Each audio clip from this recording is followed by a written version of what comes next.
This meeting is being recorded.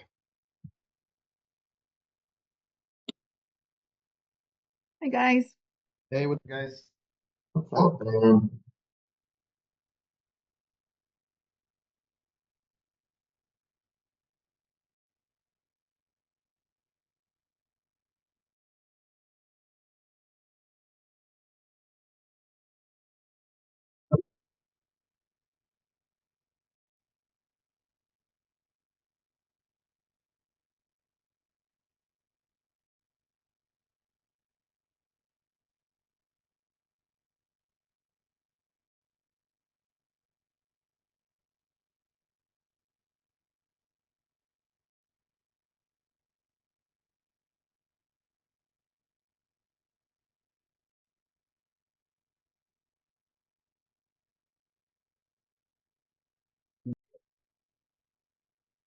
Can you guys hear me okay?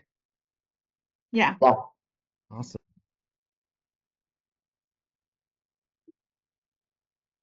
Co-host. Thank you.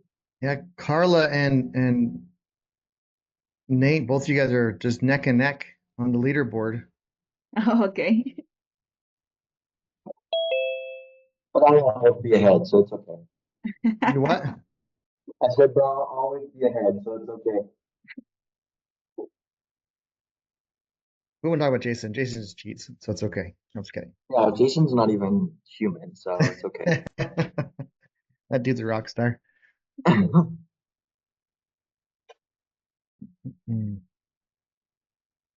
Oh, we're getting a slow start. Usually a little more. Well, I guess they'll end about 10 minutes after, huh? Yeah. Awesome. I pinned, and so just so you guys know, I did pin the location and address for tomorrow. Yeah. I do want to spend the first 30 minutes from 11:30 or 11 to 11:30 just doing a little bit of role playing. Unless you guys want to like hit it hard, but just sort of get rid of the jitters and yeah. That sounds great. Yeah, dinner works.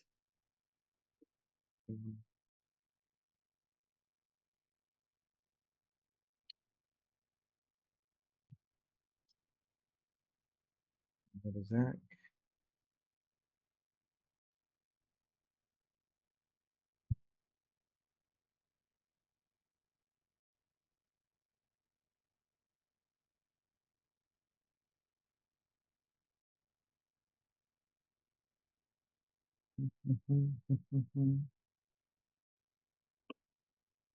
I'm excited for tomorrow. It's gonna be cool. It's really cool. I'm excited. It will be. Mhm. Not just the. Sorry, Jared, what time is that again?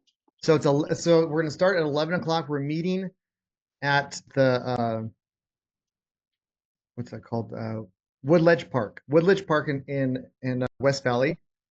Okay. I pinned the Google app location and the address in the chats in the feed chat, the feed in the feed in the community tab. There we are. Community? Okay. Words. I don't know. And I think we're gonna do some role playing for like the first 30 minutes just to get rid of the jitters and practice. If you have an idea who you want to partner up with, that's fine. Just let whoever you want to partner up with, that's fine. If you don't have anyone, if you don't really care or know who to partner up with, that's fine. We'll kind of divide. And I don't think I'm gonna partner up with anyone. I think I might just float around and just drive around and find you guys and then knock a couple doors with each of you. It's kind of my thoughts. And then just see how things are going. So we don't want teams larger than 3. And it's probably 2 each because even when I come, if there's 3, even now it's 4 of us. That's just a little weird. Like 3 is the absolute max. And when you guys are knocking, if it is like a 3 of you, you can have 2 just for like the whole body language. Right.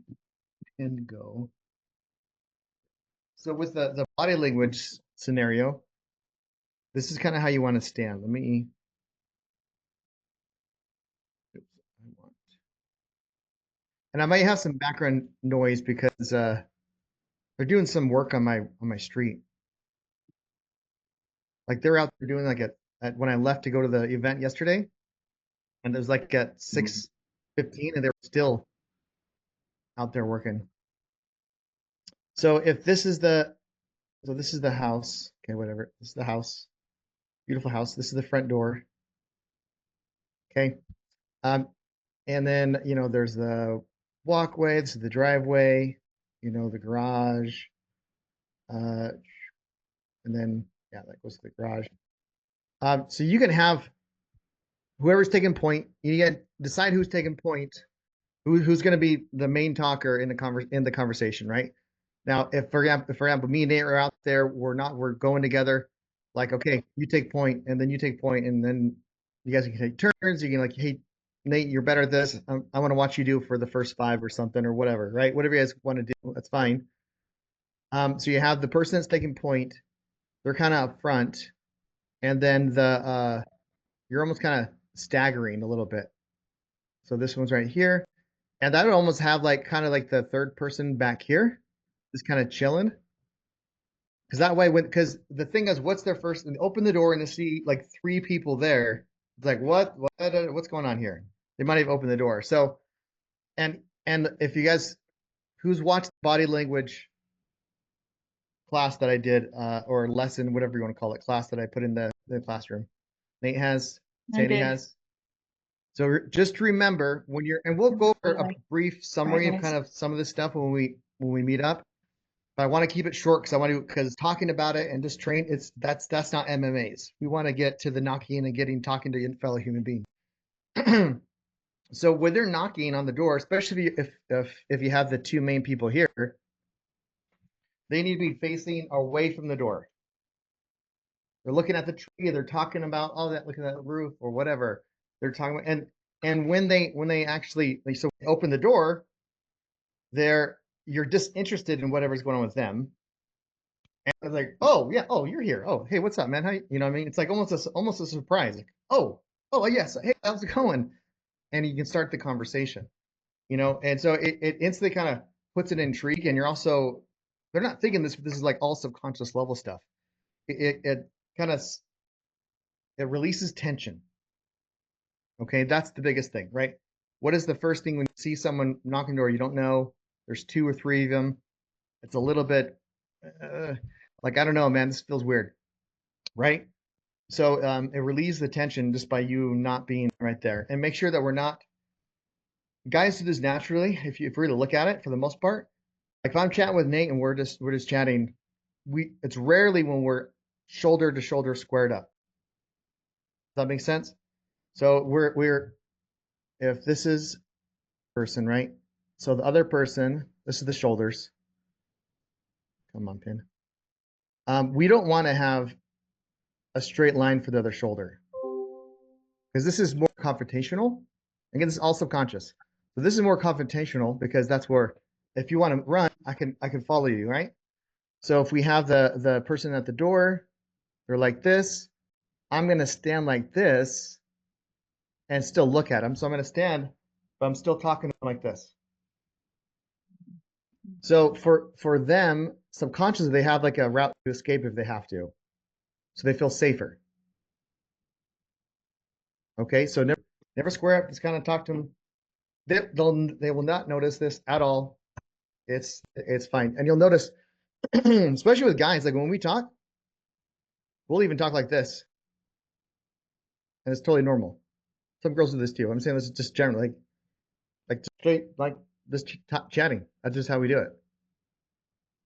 So it's almost like you want to be, for you ladies, we don't want to square, because it's like, for when there's rapport, this is like, I'm ready for a hug. This is great. I'm going to embrace you. This is like the natural stance, right? So just make sure you're aware of how you're standing. It makes a big difference. Okay. We have some comments. Cool. All right. Any questions, kind of like where to stand or the body language, anything like that at all?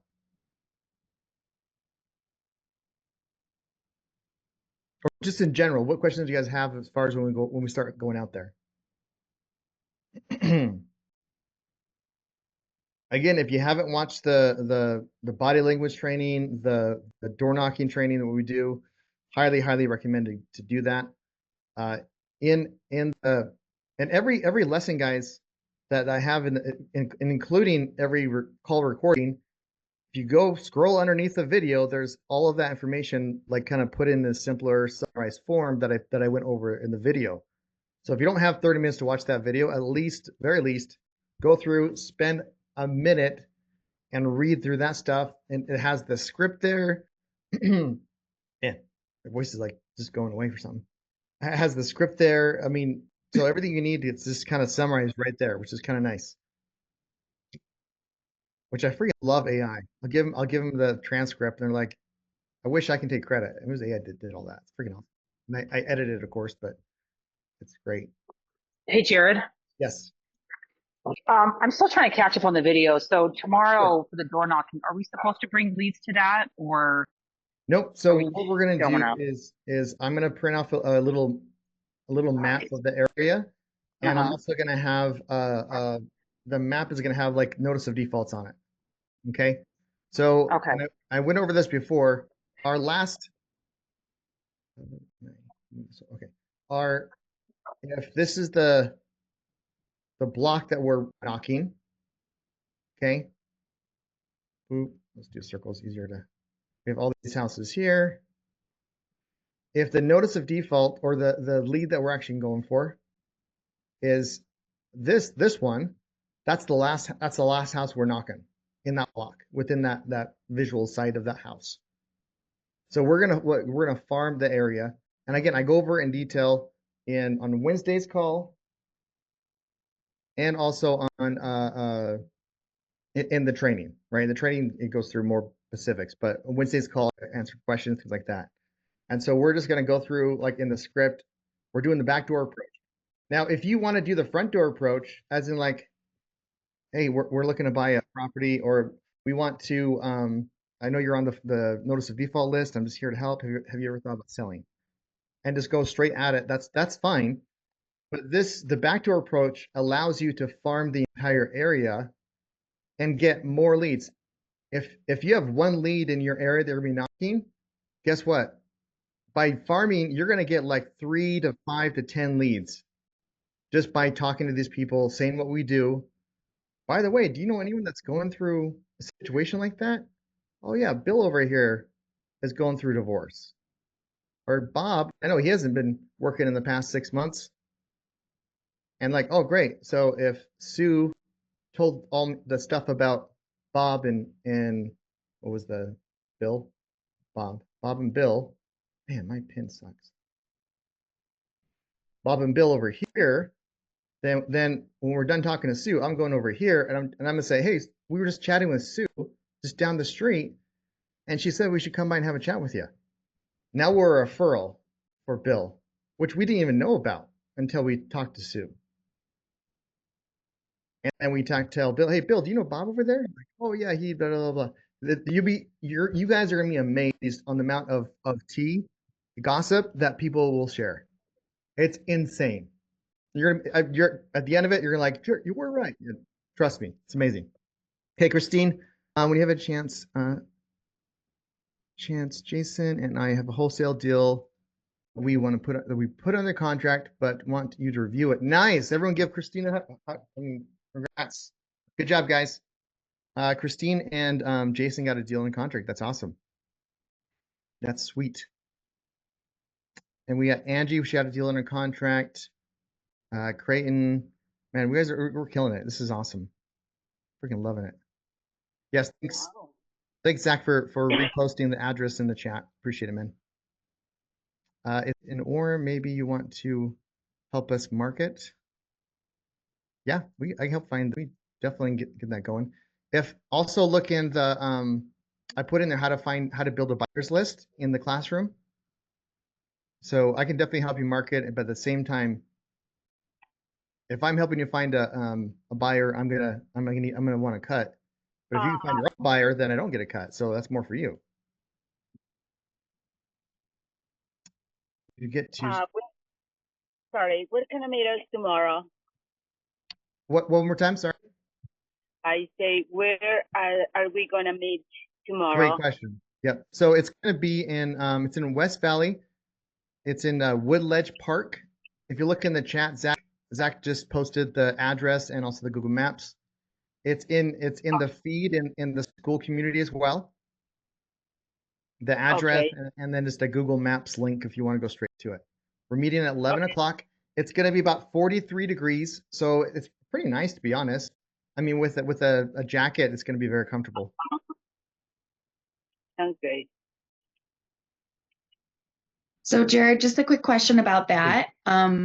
So we're gonna break into like 2 or 3 in a group, right? Right. And then we're going to branch off into those groups. Are we gonna stay in that group the whole time? And then will think we so. just, okay. And you can, I mean, do what you guys want to. Like, so if you're like going like, hey, but I want to knock with Carla and I also want to see how Jenny does her door knocking too. If you guys want to have like a communication, hey, let's meet here at this time and then we're going to swap partners.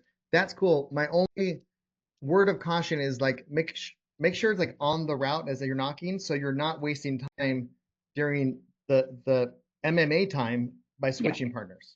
You know what I mean? Yeah, no, that's great. I just wondered at the end, are we gonna reconvene Oh yes. together to Yes. like talk about it and like what we, okay, Yeah, that's great.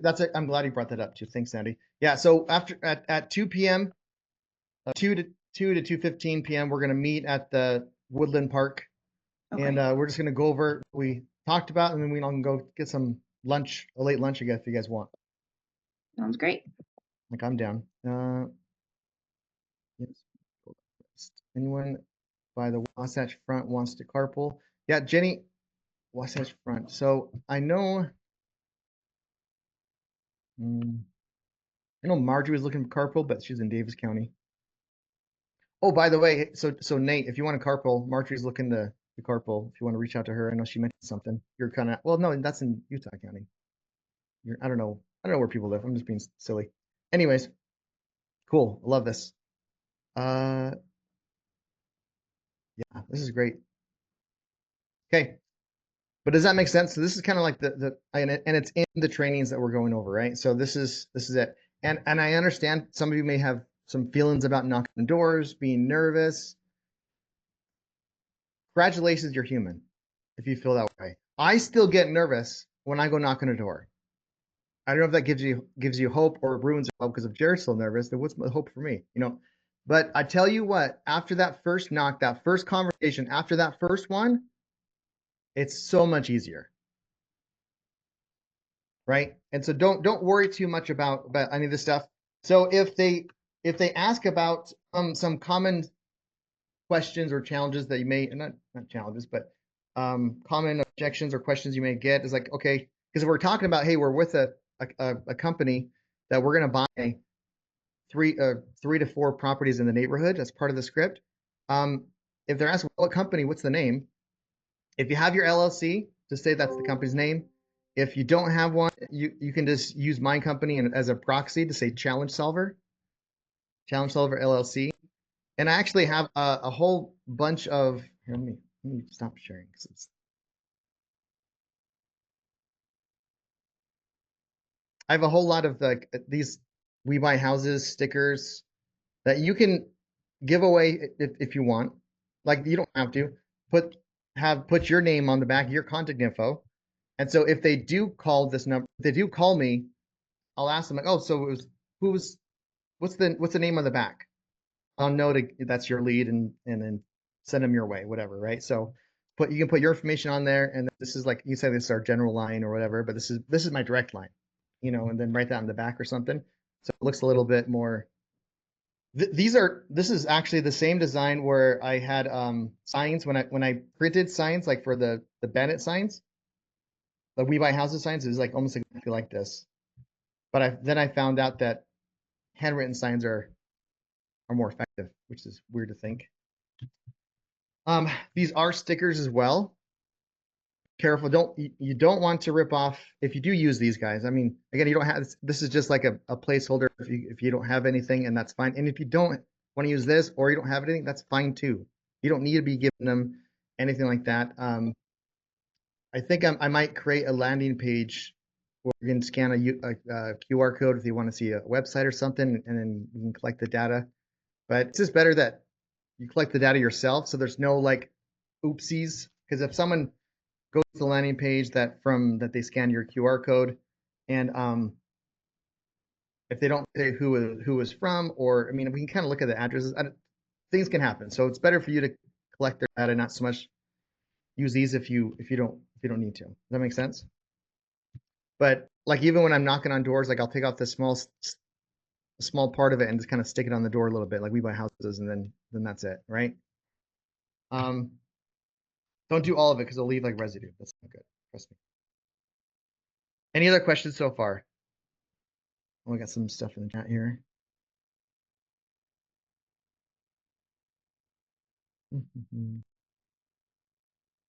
Hey, Jared. Oh, cool. Yes. We went door knocking with Bailey, and one of the things that she did Yes. was say, "Here, let me text you my info so you have it. You don't have to worry about tracking down great his idea. paper." But by doing so, then she now has their phone number, It's a good idea. and people will, not necessarily delete a text where they might lose a piece of paper and go, "What? Where was that?" That's a really good point. I like that a lot. I like that a lot. So she has a pre-written little blurb that she just like copies into the text. It's in notes, and she copies in text and sends it. Yeah. Do you know what was the pre-written blurb that she had? I do. I just don't. Yeah. I don't know exactly what it was. Okay. But it's like, "Hey, it was nice meeting you today. We so about, we help people solve problems. Think of us if there's anything we can do to help you solve yours," or something like that. Okay, cool. That's her contact information. I like that idea a lot. Like, hey, let me text you so you don't have to find a paper or whatever. So you give them this and then plus text them to that makes perfect sense. That's really smart. Yep. I would and then she can add it to their, her drip system, and every month just say, "Hey, I was just checking in, see how things are going. Did you solve your situation yet?" Or just reminding you that we give referrals, or I don't know, whatever it is she puts in there. But right, just absolutely. And when you do leave off, when you end a conversation and you're not sure, like you don't have a follow-up appointment, always like, is it okay if I call you, if I send a text message now and again to see if anyone comes to mind, if you meet anyone that needs to sell the property? Is that okay? Like, yeah, sure, whatever. And so when you do follow up, you can say, as promised. I'm just, because it's not like don't use the words follow up, please, ever in any type of text message or phone. Never, the words follow up should never leave your mouth if you're talking to like a potential seller or a prospect of anything. Those are the 4-letter words. That's more than 4 letters, but yeah. But like as promised, I said I was going to give you a reach out to you and see if anything's come up. If you're still excited about earning a $5,000 referral fee, agents, you can't really say that. Maybe it's something like if you're so excited, maybe potentially partnering with me on a deal and making $3,000 to $5,000. So just word jargon a little bit differently. Okay, cool. So Angie's in Lehigh. She's open in carpooling. Penny's in Cottonwood Canyon. Let me know when we can show up form for the review. The review the deal? What do you mean, Christine? Yeah. Okay, cool. We can chat after the call if you like. Okay. Yeah. Take a look at it. So like at 12? Yeah, absolutely. Okay, cool. And maybe if we don't have enough questions, might even if you're okay with it, just to do it right here in front of everybody. Oh yeah, for sure. They can all learn. Yeah. Yes, we'd like that. Yeah. Okay. I mean, any other questions about tomorrow though? And who's on the fence of coming? If you're brave enough, like maybe I can, maybe I won't. Nervousness.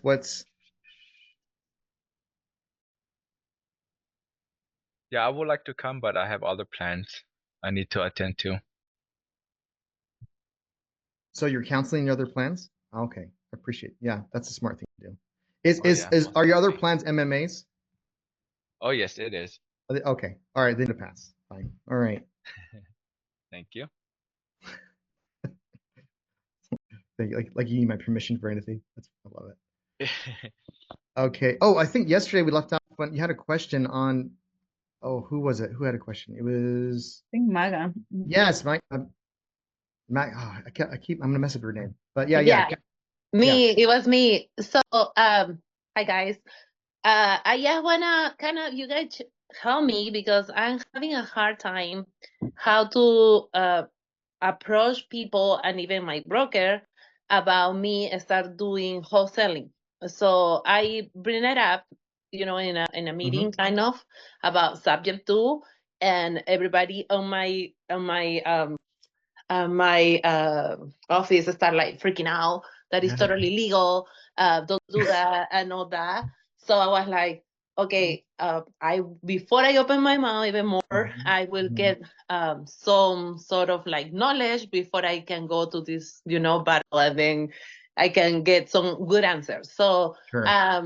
I had a coach that she's always been, helping me in all these real estate transactions. So I mentioned it to her. I said, so how a whole deal, if I want to become a wholesaler, how that will work, having the license. So I told her, I explained to her, like, basically what I'm doing is I will go and find, sellers. They have houses that are distressed houses. So I want to approach to them, giving under contract with them, giving me the permission that I can put their house, I can find buyer for them. For this amount, I disclose to them that I'm a real estate agent, but I'm not having any,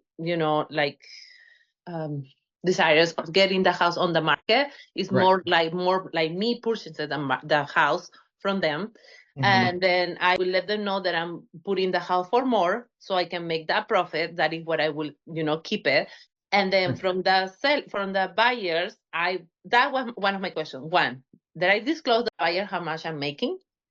That is one of my questions. So with being an agent, you kind of have to.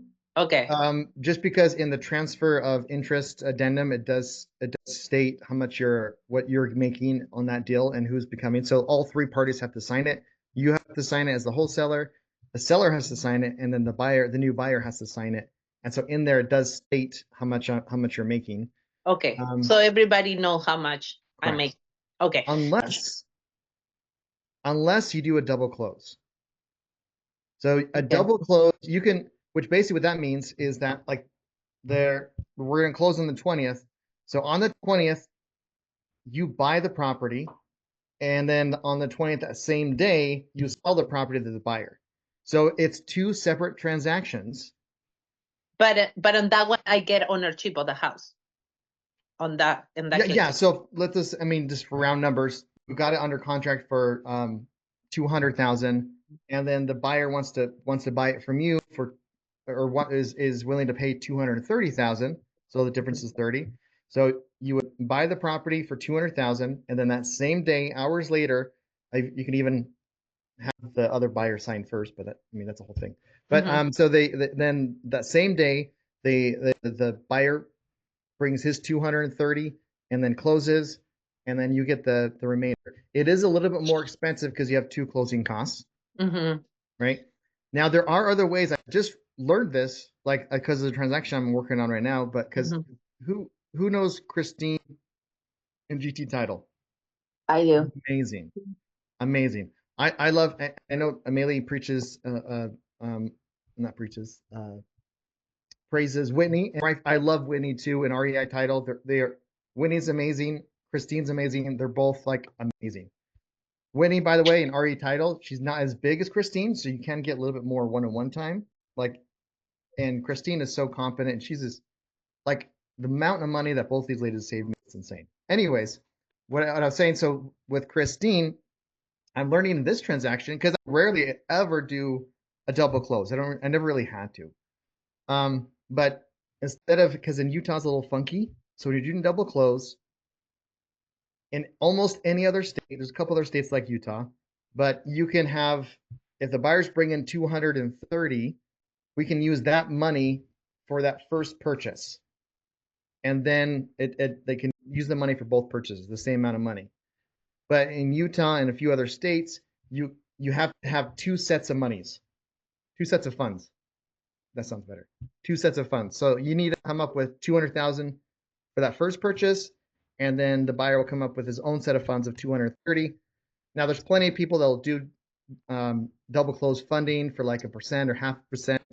So it's not that like it's just more expensive. That's all. So instead of like walking away with 30,000, you might walk away with like 25, 22, something like that, depending on what. That's kind of a lot though, but I guess it depends how much the second loan is and all that stuff. So, but I just learned that Christine can put it in a trust and then sell the trust over, so it can use this. So you don't need to get a second set of money. So you don't have to worry about raising any money if you just go through a trust. Yeah, so I use that. I do that all the time when I have buyers that are buying a house contingency on selling their house. So what we do, we sell the house and then buy and purchase with the same money that they're getting. They never have to come with more. We just use those funds through buy the new house. That is what I do. That is what. Okay. Cool. Yeah, with Cool. that is what I do when there's contingency. That is no problem. But my question was more like, now that I'm in the wholesaling side, so when I go to the now I get it clear. So I disclose that I get a deal with the seller. I made the 30,000, but then also let the buyers know that I'm making the 30,000 as well. Now if you're not doing double close, yes, they will both know. Double close, the seller or buyer, they won't know how much you're making. How much I'm making. Okay. And then now when I bring it up to my broker, I said, okay, so this is what I'm doing. I'm not purchasing the house because it's not ideal that I do that, because that way I become ownership on that, and then there is taxes involved. So I don't want to do that. I just want to transfer, like buying the contract, the rights to sell they have the rights to find a buyer for more, right? And then he said, okay, by doing that, you are obligated by law, because you're a realtor, to do that transaction through your broker. So, and I said, but I'm not buying the house. I just have the rights. So I'm not representing nobody. I said, I'm not representing nobody. And then he said, the moment that you are, who's signing those contracts with the seller? I said, myself. And who's signing the contract for the new buyer for the house? I said, me. But I told them I'm not using the contract from the real estate, the broker. I'm using my own contract. I said, yeah, but you're licensed. So, but at the moment that you're doing any real estate transaction, it has to go through your broker. So I was like, how I can fight that? So fighting that, it's not, I mean, okay, so here's the thing. It's not fighting it, but how I can. I'd like to ask Michelle or Lily, because haven't they done that also without using their brokerage? Yeah, well, let me give you my 2 cents, and I want to open up for other people real fast. But if you're broke, okay, we can debate whether the legality of it and the rules of being a realtor and things like that. But when it comes down to it, if your individual broker says you can't do it, he wants to do the transactions like this, I wouldn't make a bigger mess and do the transactions like they're asking. Now, with that being said, because I don't want to say, oh, all hope is lost, right? One, I look for a broker that's investor friendly, first of all, but I understand transferring can be tricky. So you want to follow what the broker's telling you, whether he's right or he or she is right or wrong. I mean, provided they're not telling you to do something illegal, right? Other than that's the only exception. But also, what about if you have like a partner or a spouse that's not licensed? So I bring that one up, and then I was like, he's like, but what about your husband? You guys do this together. I said, yeah, but at this point, I will need every single transaction that I found. It has to depend on his time. So I want to become more independent, like doing my whole deal, right? Like I don't need to release on him, have to finalize the deal. I was trying to see if I can do it myself, right? And he said, okay, no, Magali, just do it through him, and then at the end of the night, when you guys are at the dinner table, he give you the money and there's no problem because you're not involved. You can go on marketing. You can say, hey, I'm a real estate agent, but I work with my husband for him, and he buy wholesaling deals, and that is your way out. And you are fine. You don't do anything illegal. You are okay doing that because at that point you are a marketing person for him. Right. And I was like, okay. So that was with the wholesaling, but I was like, that I'm missing out something that I should be telling him, or yeah, pretty much I was clear the way that I explained to him what is the wholesale. And another thing before, when I was an agent, and I was wholesaling a lot, I mean, I'd only probably do one transaction a year doing this I did 4 in 2 years that were being an agent. But I didn't, the reason why I don't know that my broker cared if I wholesaled or not, I never told him. So, I mean, I just did it. And then if that's not saying that everyone should do that. I'm just saying what this guy did. So I'm not telling people to do that or anything, but I've always been in the camp, and this is for whatever good or bad it is ask forgiveness rather than permission. So I did wholesaling transactions. I never went through the brokerage. I did use the regular rep Cs because I knew how to use like the Utah rep C. And that's kind of what I did. So, but I like what Sandy said. Anyone else that is wholesaled as an agent, have you guys ran into this? What have you guys done to kind of overcome? I did. So it's kind of tricky because it depends on a brokerage. But what Mara is saying is right.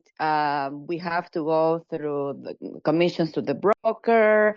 We have to use the REPSI, and it's become a nightmare. Quite honest, I've done it like you, Jared, because I didn't know. What I did is I put my company, and I thought, oh, it's my company, it's not me. So so my company bought it, and I thought, and I just I didn't even. Oh my goodness, I've been a walking lawsuit, I would say. But I bought it, and I did a lot. I did like two wholesaling, 3 wholesaling, and I did it like without notifying my broker because I thought, well, I thought I don't have to. But there are more investing brokerages where they can give you a way to do this. But I would say at this point is just use your husband or your sister or whoever you can trust. Yeah, and then the next one, guys, it was like when I bring subject to, because that is the one that I just done. I said I could tell already. So I basically we was in the meeting and I said, yeah, got a property subject to.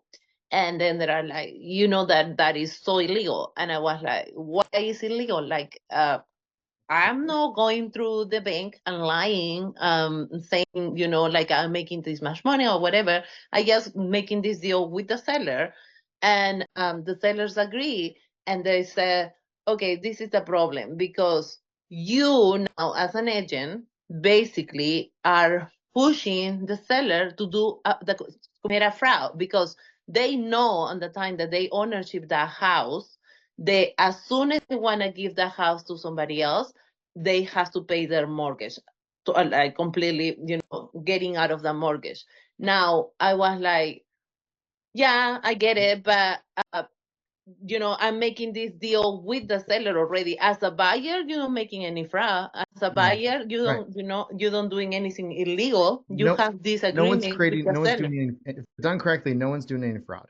Yeah, and then why if it is a fraud, then I would ask them. My rebuttal to them, if they are, I mean, one, it's not even worth getting into a really deep conversation about it. But if they keep harping on you about it, and it's like, well, if it's fraud, why are title companies able to do it? Yeah, that was my next. I said that. Okay, I said that, and they say, yeah, but they don't having a clear title because it's a lien against the house. The new ownership. I can get title insurance on every time I do a subject to. So how's it not a clean title?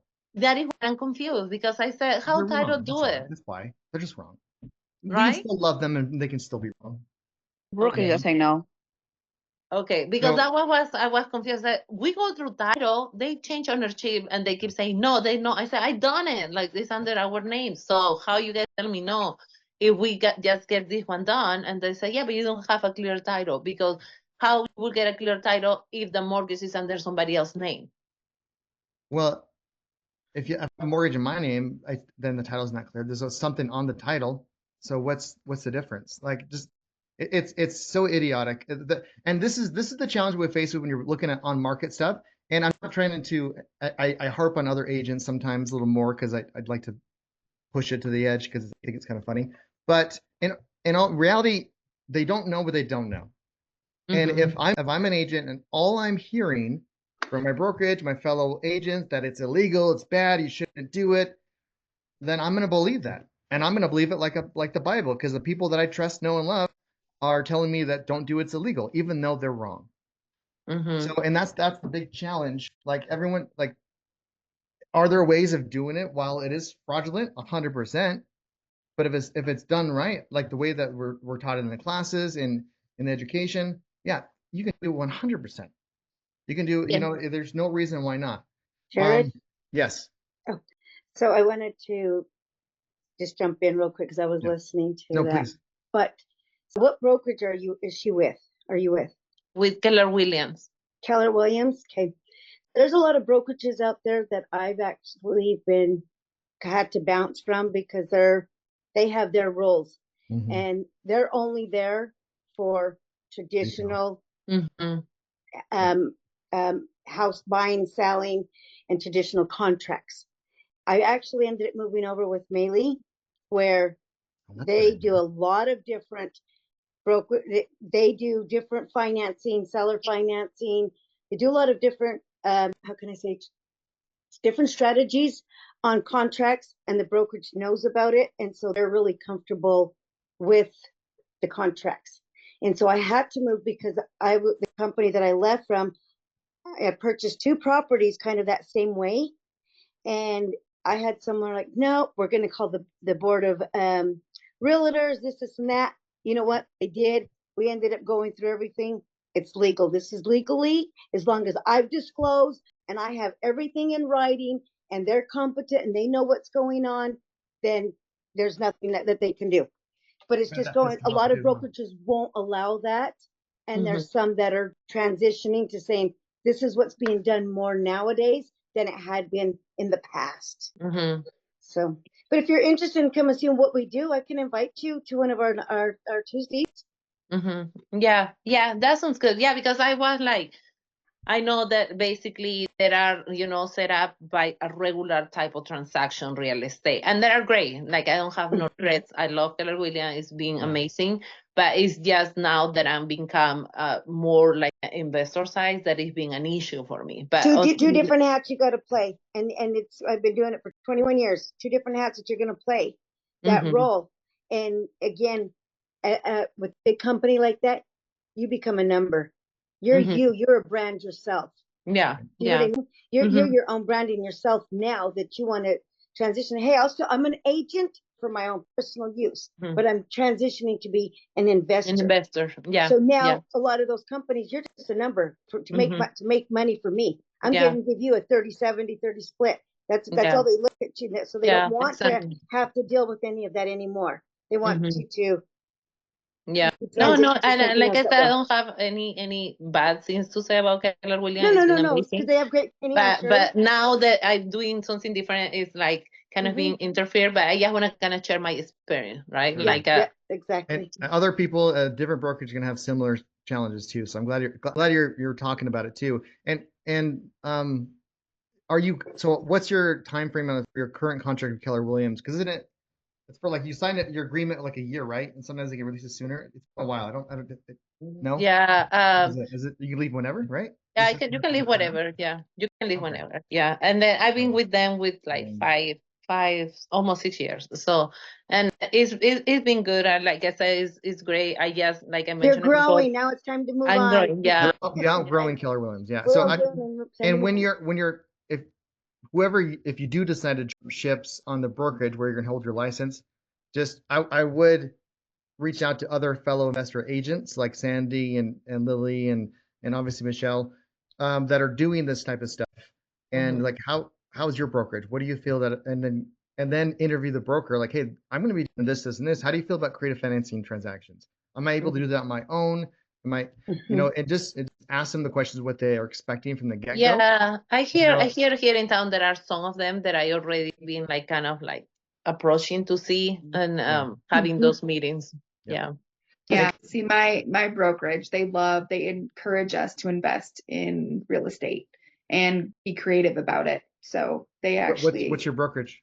ERA Brokers Consolidated, but our principal broker actually has classes with us about different ways to invest in real estate. So I love them. They're awesome. So yeah, it's been good.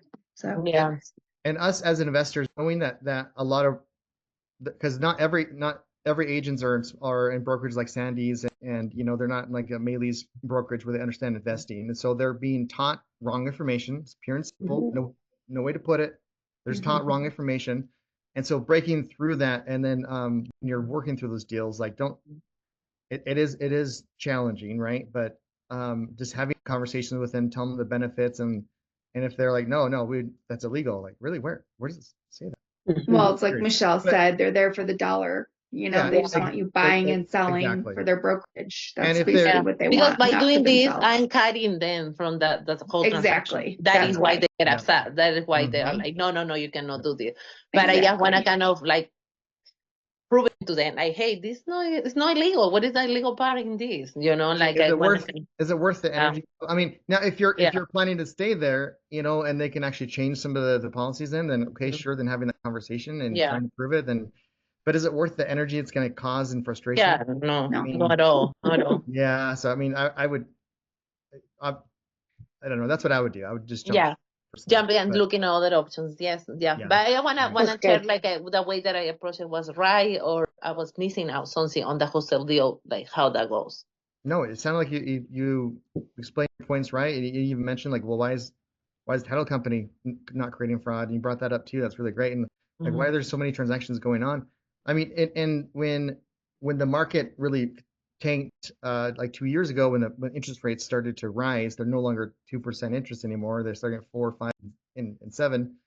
That's when a big enlightenment from agents started to happen, where finally the brokers were saying, okay, listen, a great way to sell your really high priced property is creative financing, and somehow it's a magical new thing and so when I never got so many creative financing deals on the market than during that time, especially when that first hit. So it's funny how when this necessity hits, that somehow it becomes this bad, evil thing and becomes a great way to sell your listings or whatever. But anyways, I can go on. Okay, thank you guys. No, it's great. I'm glad you brought that. Those are some things that are, you know, other people, other agents, and I like what Ginny's comment was, like, this talk makes me never want to be an agent. LOL. That reason, yeah, for sure. Yeah. I want to hear about Christine though. Oh yeah, the deal. Yeah. Okay, so let's talk. Thanks, Andy. What's the skinny? Thanks for reminding me. Back on it. Yeah. Okay, sweet. So Jason and I had been like doing some of the traditional stuff you do, right? Calling, door knocking, going and seeing on the MLS different options to find deals. And so we went to a property in Orem a couple weeks ago and put an offer. The listing price is like $410, or like what they're wanting is $410, and we were offering $370, and the seller wasn't quite sure if they wanted to go that low. So then they sat on it for a second and called us back, and we're like, yeah, we're good with that.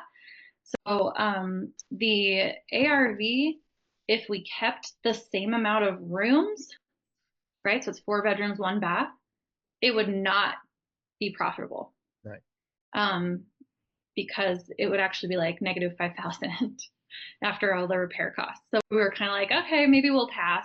But we went back into the calculator and we're looking at it as like, okay, if we were going to earn a profit as an investor of 30,000, like what would we need everything to look like in order for that to work? And so what we did was we increased the bedroom to 5 bedroom and 1 more bathroom, so 2 bathrooms, and down in the basement, it's more of like a sort of unfinished basement. Some of the areas are finished, some are not, but there's like, open walls and things like that. So we could divide one of the bedrooms into 2 and it's kind of like a big open layout in the basement anyways, and then create a closet space and a bathroom. And so by doing that, the ARV goes from like 450 something to like 530. So then there is that 30,000 in profit. And I do have a calculator if you want me to share my screen Sure. to show those numbers, or Yeah, that's great. what do you Let want? me make you co-host. Okay, so Okay. let me minimize Should be able to that share. one. Pull this up. Okay. So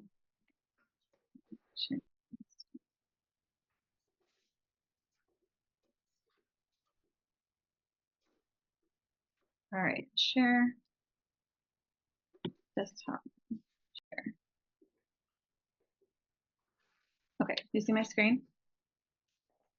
Oh, oh, we did for a second, then it went away. Oh, no, there we are. Okay. Yeah, I can see it now. Does everyone see it? All right.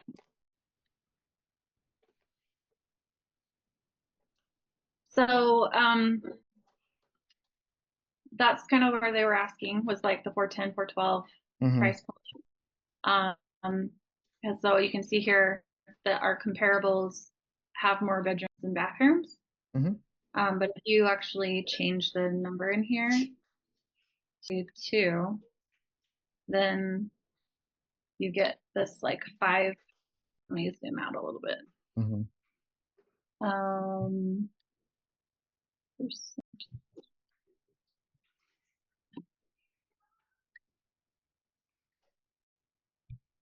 Yeah, let me see the other one.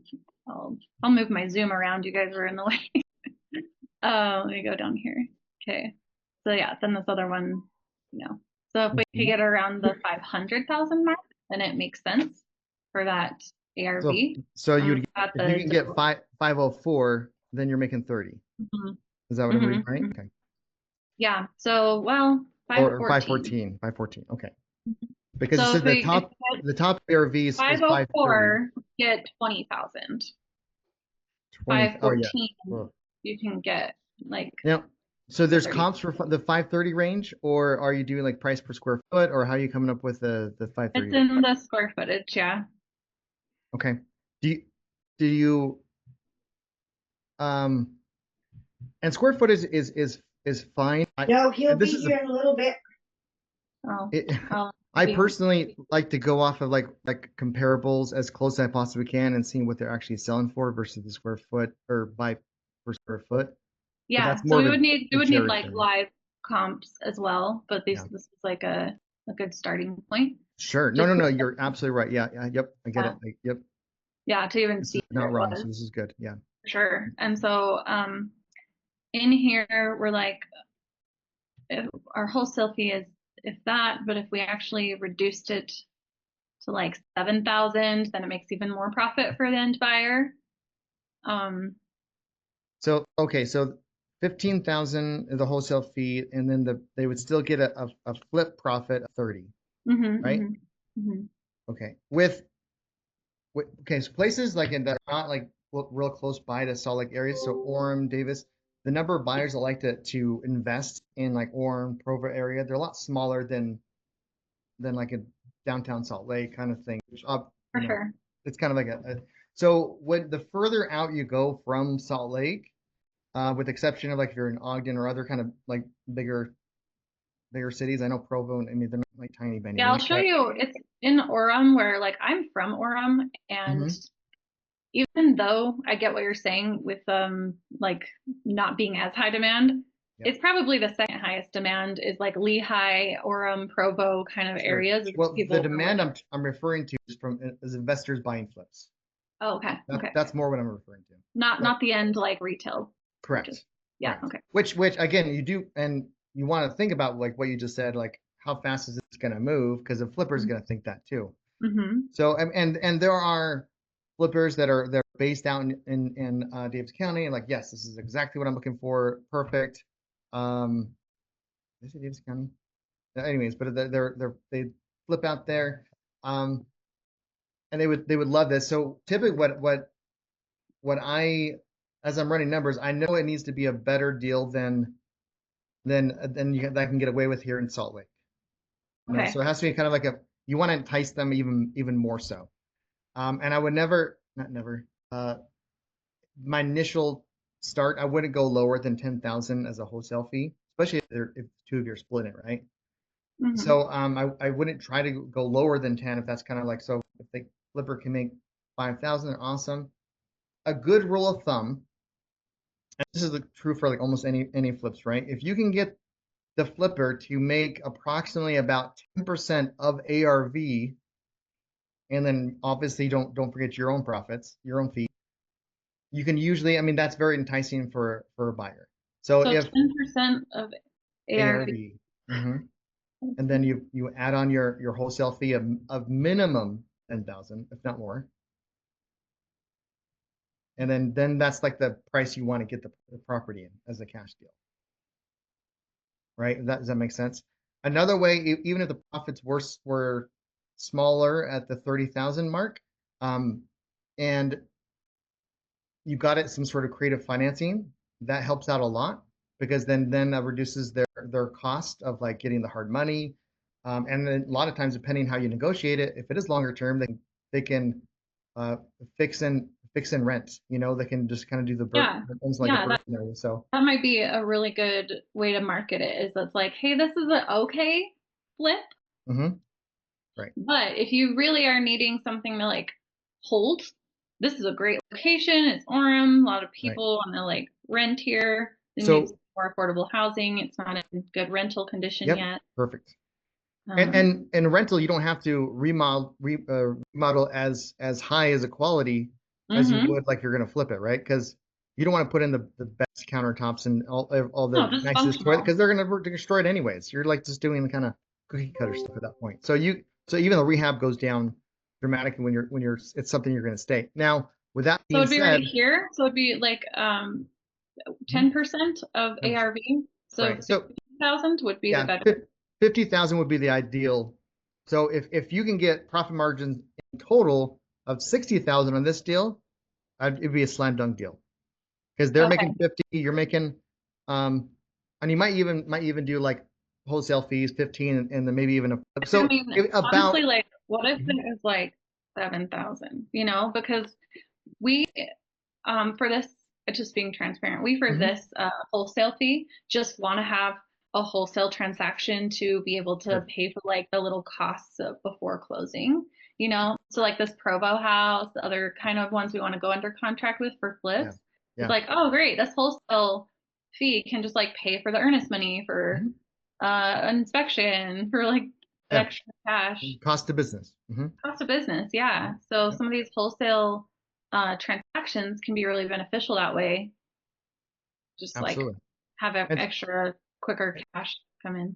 Right. No, absolutely. And so with if you want to market it as if you want to market as a potential rental, like, hey, this is an okay flip, a great rental, you got to do your rental comps, and you want to find out, okay, so if someone gets this property on the basic traditional means, is this going to cash flow? If they're putting a mortgage on this property, are they going to have time enough to put a mortgage, or do they have to buy it in cash and then refi it, you know, at that point? So the more steps you put into it, the less buyers are going to be excited about it. Okay. So if it'll cash flow. What's a simple one? So creative financing. Great. Hey, I got this deal. It's 20,000 down, or 35,000 down because of your fee, and it's going to cash flow because the payments are this and the rents are that, potentially. And always use the word estimated, potential. No, don't promise anything. Lots of disclaimers. Potentially, $400 a month in cash flow. You just need, 35,000. You're in. If it's a fast close and you're pushing for a rental and it's a cash deal, that makes it a little bit more narrow, because the person would have to buy it in cash and then they have to refi it. If you had more time, where it's like, hey, we have enough time to get it for someone to finance this traditionally, 45 days, 35 days, but the earnest money is still going to be hard instantly, then that's okay too. That removes an extra step for them. And they can still buy it in cash and then refi it later. But again, you're just creating the most optimal. What was that? So a couple options I'm hearing is, it's because as far as I understand the seller, they just want their price, but they aren't getting like many people wanting it in the current condition on the market, on the retail market, right? And so what I'm hearing is 45 days for like the traditional financing if we have that in the negotiation. And it could be a lot sooner. Sometimes it goes a little longer if you're going the traditional route. I'm sure every agent here can have stories to tell about something like that. But that's when something's under contract, it's usually within 30 to 45 days is when it actually closes. And that's assuming, and there are brokers out there that can do everything like in 3 weeks. But you always want to give yourself some more time, but make sure that the earnest money they put down is hard instantly. So there's no due diligence. They have to do due diligence beforehand. That way you're not wasting the seller's time by have them wasting their next 30 days or whatever, because if the buyer can't perform, at least you got the 5,000, and by then I'm sure your earnest money would probably go hard. How much earnest money do you guys have on this property? This one is simple. It's only 500. Sick. So unhealthy. What was that? Anytime people say it's sick, I'm like, oh, it's so unhealthy. Yes, exactly. That's a very unhealthy amount. I love it. And so at least they're gonna, the sellers are gonna get the 500. Right? So again, you want to have in Orem, Provo, those areas. And again, the deal I'm trying to sell in Grantsville right now. Grantsville is like the population 16,000. It's 20 minutes for me in Tooele to drive down to Grantsville. So my profit margin is 60,000, and the ARV is like 300,000. And they're still going to make 60, or no, well, 390. Sorry, 390, and they're still going to make 60,000. So it's way over the 10% ARV, but because it's such out there in the boonannies, I really got to make a sexy deal for someone to buy it. And so with this one, it's like I would want to go and look what the potential rents are. Yes. As well. Yeah. So you want to look at the rents. And there's a couple places which you can look, or there's lots of places, right? But you don't need to do like massive in depth unless you're going to buy it yourself. That they can do their own due diligence. I will usually go to let's see here. So should I show you guys what I would do? Like I even analyze this as a buy and hold. You guys want to see it? Are we good on? I'm good for a little bit to. Yeah, that's perfect. Yeah. What was that? Yeah, that's good. We're good. Okay. Let me share my screen. Sorry. Not whiteboard.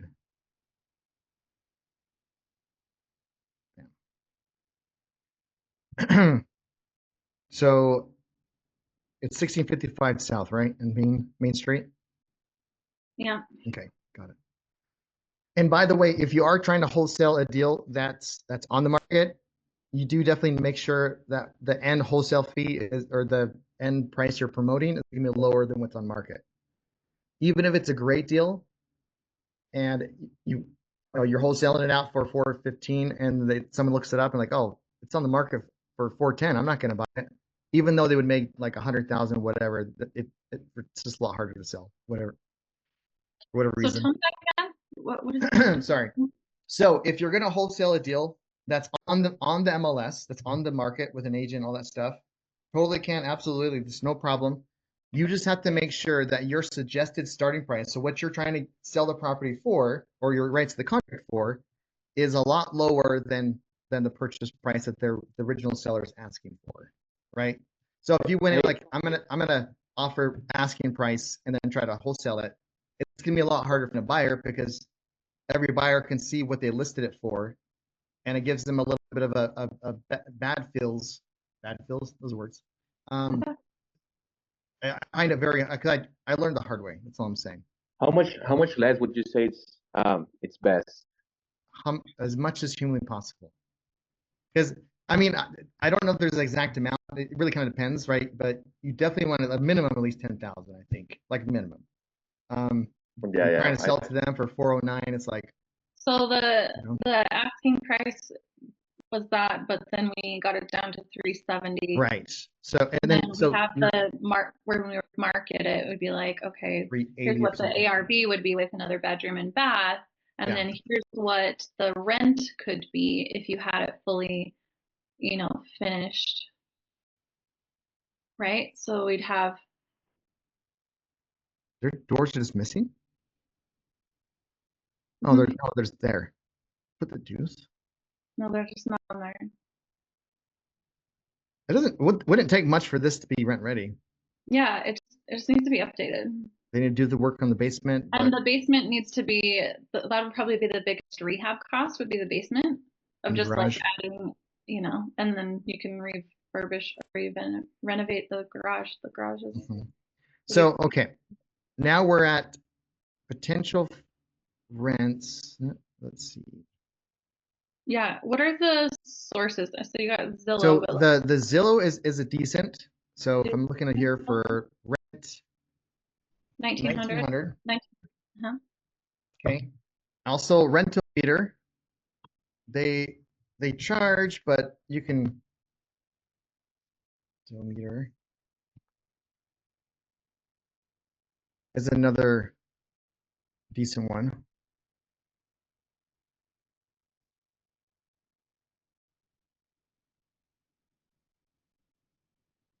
Renatus iOS also, it's fairly close to the rent estimate for property. Come on. So if the mortgage is higher than the rent, yeah, then it's not a good rental property. then it's not a good rental. But that is a rental at 4 bedrooms, 1 bath. So we need to get an estimate of a rental. Right. Good point. Yeah. Because it should change with the extra room. Which if their estimate mortgage is 2250, it needs to be more than 2250 is the estimated. Okay. Yeah. So purchasing it, the purchase mortgage needs to be more than 2250. They have rental data? Are you kidding me?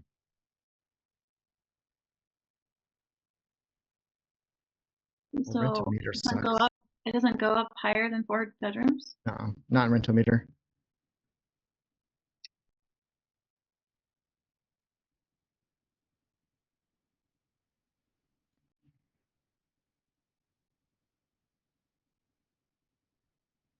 So I'm gonna look on Renatus iOS and see what they say. You guys want to see how many deals I've looked at? So that's 3,621 times 25. Wow. That I've plugged into here, not every deal I look at. I don't plug in here. That's over 7 years though. I don't know if that's good or bad. Okay. Go away, dude. Okay. What would you guesstimate is your percentage of actually doing deals based off of like how many you look at? So you looked at 100 deals, you do like 1 or 2 of them, or my percentage are looking at is different. like considered reviewing them, like reviewing and considering them. You So considering 100 if I'm in long analysis, it's pretty high. Quick analysis, it's usually turn and burn. Like I normally don't spend on a quick analysis when I first see a deal. Like, hey, the seller, this person wants to sell the property, so I had that communication first. Okay, cool. I'm gonna do a quick analysis. 3 minutes. Oh, this is pretty good. Like there's kind of like as I'm doing analysis, there's layers to it. So like I'll do like a quick analysis, and that could be like, oh, this deal has some potential. I'm gonna do some more research on this. Oh, this has a lot of potential. I'm gonna make sure that So as things are looking better and better, I do more deeper and deeper. This is not the comp size I'm looking for. That's right.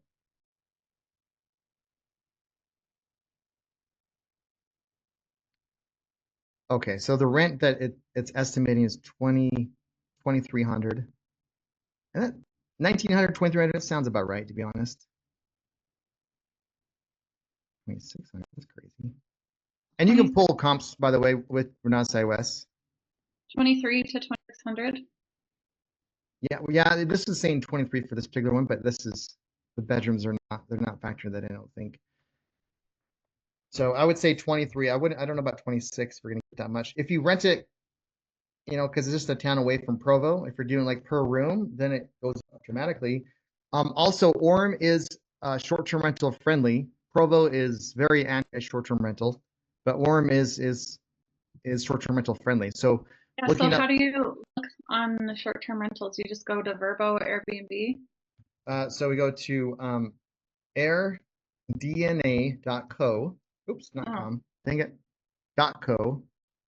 Airdna.co. And then we're going to do a search. No. I'm gonna log in. You can buy data from Airbnb.co and get the real like down to earth stuff. But the free stuff is good for initial.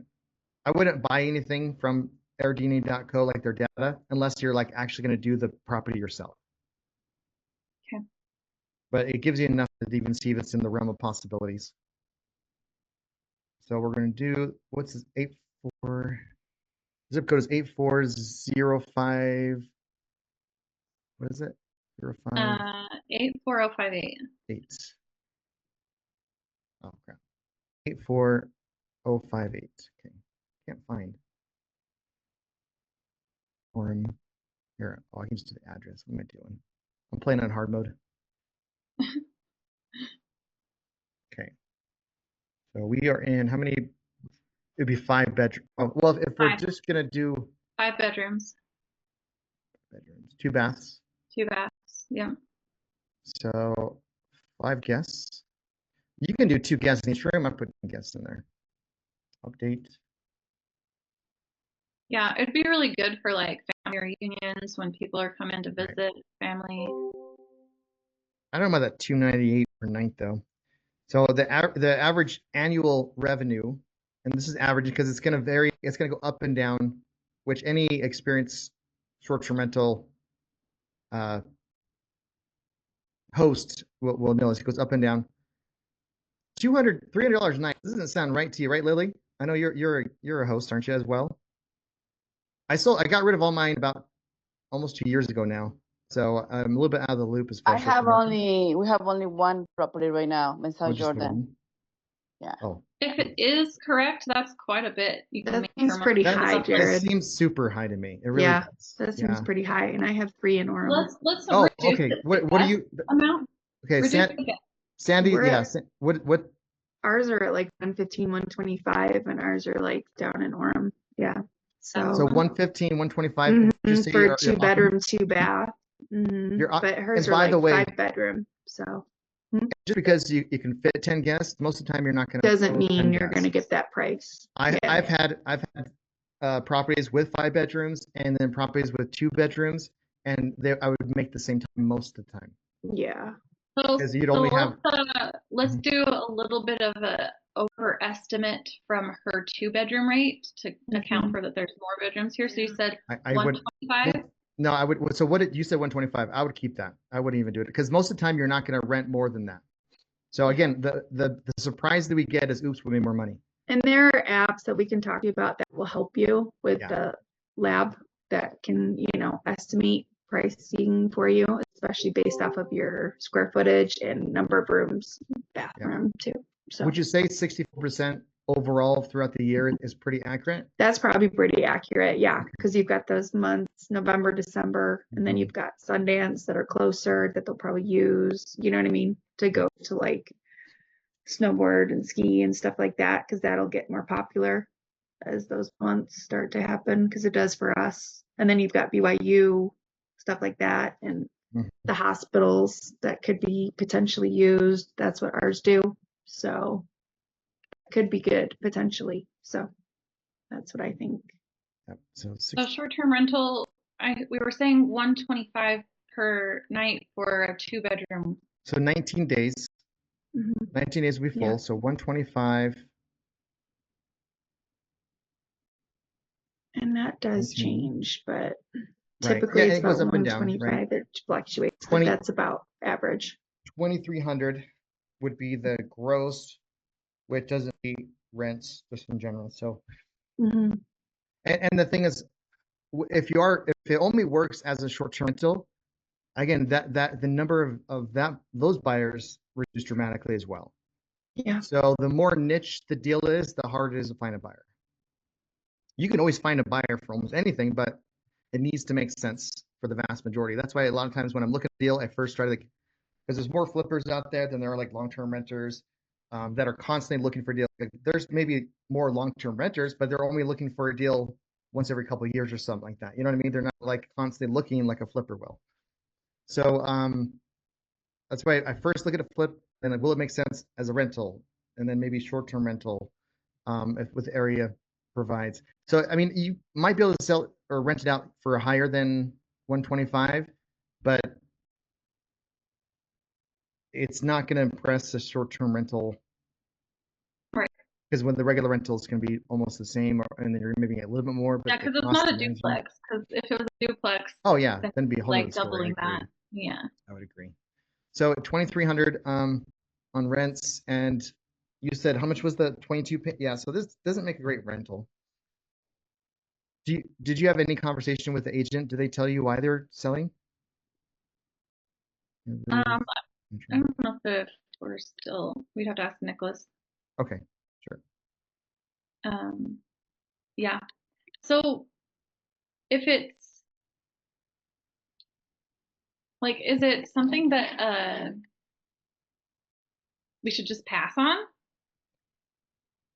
Or like, would you probably pass on it? When's your due diligence period end? Well, we're not like officially under contract. Like we can today, meaning we can put in like the earnest money, but we haven't decided that because we wanted to have a conversation with you honestly before, see if it was worth wholesaling. Yeah. And so I'm saying like, because we haven't built out our full buyers list yet. I mean, I've got like trickling in some people, but it's not like a 7-year track record blast out thing like you have. So that's why we're saying like, okay, do you want a few $1,000s? You know, what was the profit or what was the profit for the flipper that we were estimating? Because it was more than 30, right? Yeah, so especially if we reduce the wholesale fee, and our realtor is willing to just pretty much do the broker's costs and like a little bit of a commission, just it's such a quick turn. So that the seller's not paying your agent? Yeah, it would just be like, it would pretty much not change their asking price.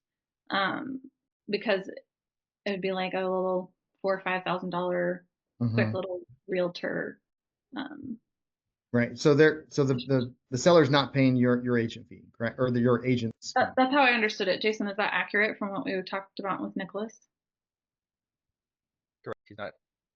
So yeah. So that final result will be 365. Yeah.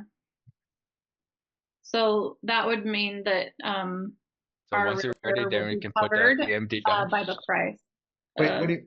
Oh, so you'd have it under contract at 365, but with your and then the realtor fee would get us at that 370. Okay. And so they're sorry, one more time. So like how much is the flipper making again? Well, because it was increased, we could probably go to 37,000 by not having as much for the wholesale fee. So like a $7,000 wholesale fee instead. And how much would so the flipper make 37? Is that right? Yeah. Okay, got it. Have you had any conversations about creative financing? With no. it? Okay. Jason, has Nicholas asked them about that? No, I haven't done anything with the creative financing side or mentioned it to them. Have a conversation about that. See, because if you can get it creative financing, then there's something. I think there's even if it's like a short term, 12 months creative financing terms. So there's a you know what I mean? Right. Then that'd be something, because that's going to reduce the hard money costs. And that's going to give some more possibilities. So with 37,000 as a fee, I mean, I think it's probably worth it. Who knows? Again, like you want to have a really sexy deal when you're in a warm. If we add creative financing to it, what would that? How much more appealing would that be for the buyer market? If you add, sorry, what was the last thing? Creative financing where they don't have to financing. they don't have to do cash offer, all the money over there. They just have like the down payment. If you're keeping the down payment like under 40,000, even if the profit for them doesn't change, you're gonna be a lot more people are interested in it because they don't have because it's gonna change their costs, which means that they're because like even new real estate investors could get into that because they could use their 401k, their HELOC, they could get in. And the down payment being less than 20% of purchase, they don't have to come up with as much capital to do the deal, and it's usually going to be a lot better financing than like 12%, right? So if they're picking this up at 380, saying with the wholesale fee or whatever, and they're doing hard money. Yeah, we're just also wanting to make the point to people that like this is the winter, and so if they fix it up come spring, then they'll have a hotter market when it's ready too. So for a 6 months flip, 22,800, and then the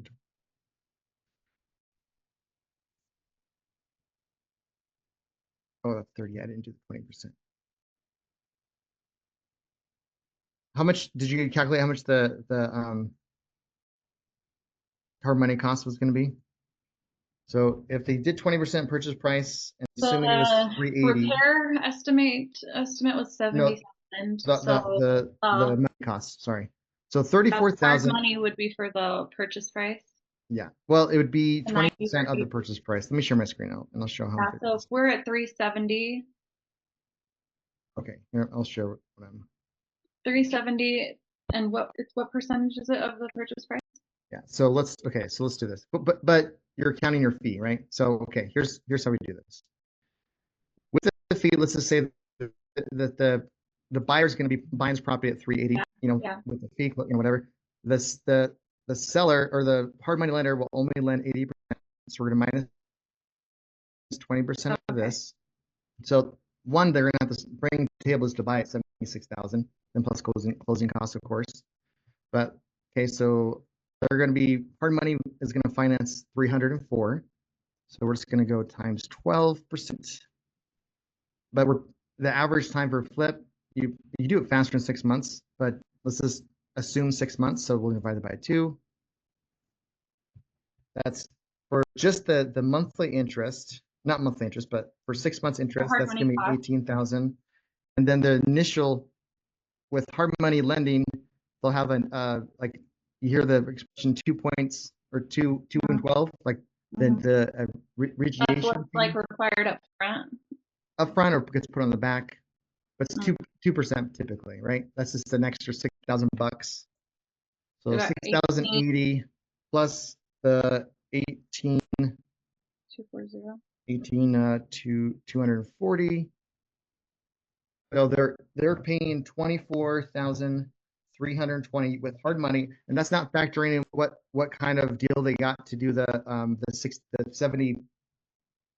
76,000 plus the rehab costs, right? Which is maybe another 70 or 80,000. So the other 170,000 they have to bring to the table, whatever that costs are. Okay, so now they're in at 24,000 just with hard money cost. If you had some sort of creative financing, when you're buying it at 70, and then you're able, like, let's just say you're able to get like 25,000, right? So, and if because with the wholesale fee, and they're all, that seems great. 25,000 as a deposit. 300 and 345. Are you saying 25,000 as the deposit? We'd like down payment, yeah. Or down payment, yeah. Sorry, down payment. Wrong word. So if you got 5% interest, that's 17,000 for the year, but we're only doing it 6 months, right? If it's a flip, so divide that by 2. So they'd be paying $8,600 versus 24,320.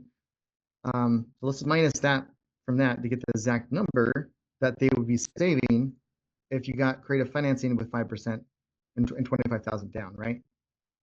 So they're going to be saving $15,600. So instead of a $37,000 flip, they're now making like 52,000, right? Because now it's 15,000 and change plus 37. Now we're in the sexy territory. Does that make sense? I think I follow, but I don't know how to do what you just did. But I followed it. Okay. I was like, I got what you were saying, but I'm like, oh, I need to like look and learn the formula. In a nutshell, hard money costs is gonna be 24,000 and change. With creative financing, to finance even more, it's only gonna cost them 8,600. So that $15,000 in savings, that's increased their profit margin. And if you don't have a balloon, then they have an option to hold on to it. So now you have like, oh, this is creative financing, it's lower down. A flipper would love this, and a long-term buyer would love this.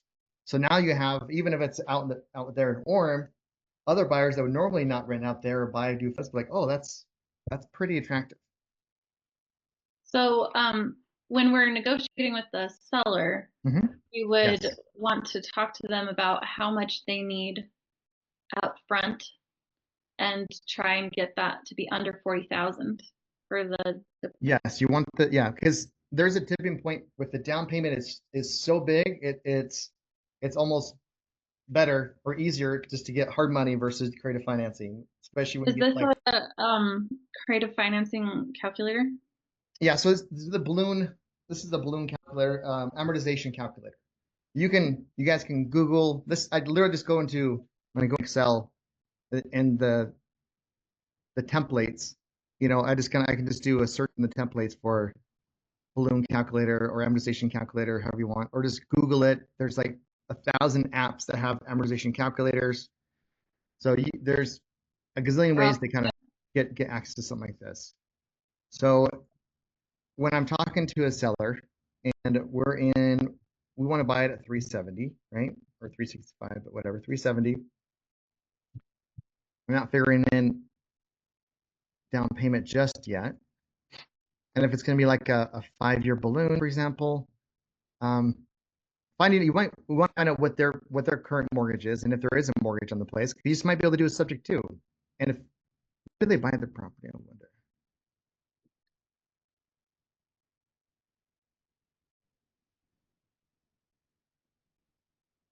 When was the last time it sold? Oh no, this one.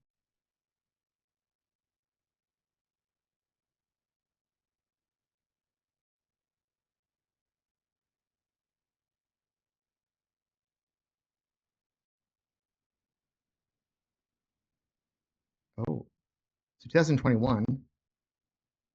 So about 3 years. Or not 21, 11. My bad. Otherwise. Oh. And 13.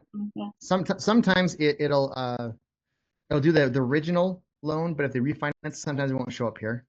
Okay. And and that's for like that's pretty true for most third-party sites. Yeah. So they probably bought the pack. So back in 20, depending, they could have, and who knows what their current mortgage is, but you can ask what their current mortgage is. We learned, Nate was a perfect example the other day when he was talking to the sellers. It's like he just asked it and he got it. Now with an agent involved, that's a little bit different. Agents. And so it's Nicholas is your he's in the community? He's a investor related agent. He gets it. Yeah, he's in the community. Okay, gotcha. So Nicholas, he understands creative financing. That type of agent you want to have working with you, right? So where they understand it and they can explain it to the other agent, because you're not going to really have much of an opportunity to have that type of conversation with the seller of what the old mortgage is. And so when I'm talking to them and I'm looking at, maybe if I did 5-year balloon, if I'm looking at the total interest I'm paying over 5 years, I'll be paying $70,000, more than $70,000 in interest. And that's if I bought it, not counting down payments, like 370. I would start the conversation with, because you want to build intrigue with, it's going to be kind of hard for us to get at the 370 at a current, terms. Would like, this is how Nick would have to kind of pitch it, because he's the one to do, right? But like, would your seller be interested if they can get closer to 440? Well, what are they going to say? Of course, my client would love that. And when you are talking, if you are talking to the agent though, and you're talking about creative financing, one phrase is a must include. If you don't say that, just don't even bother. Okay. You have to make sure this is said. You guys want to know what it is? Yeah. Don't worry. The down payment will be big enough for any and all commissions. Don't worry. The down payment will be big enough for any or all commissions. Do you think that'll put the agent at ease? Yeah. Yeah, they want that's to for be sure. included. Yeah. Even like, oh, I'm not worried about. I just want to make that. Yeah, sure. Yeah, worry about money. They're Yeah, you need to they're get not being paid. 100% truthful when they say something like that. Okay, and they should be paid, right? Yeah. There's nothing wrong with that. So having starting a conversation out like that and then explaining what it is. I don't usually say seller financing together with a seller because they're broke Uncle Joe or they're agents, and that's the challenge with doing creative financing. Because then, if, for example, the because we know Nick knows this stuff, he understands how awesome it is. But if the buyer or the seller's agent is like this other agents that we were talking about earlier, if they're under the impression it's illegal and shouldn't do it, like you're not going to get creative financing, pure and simple. So that would make this if you get creative financing. What was that? But we can see and we can test it out and have Exactly. that conversation. You're never gonna get a creative financing deal if you don't ask for creative financing. Yeah.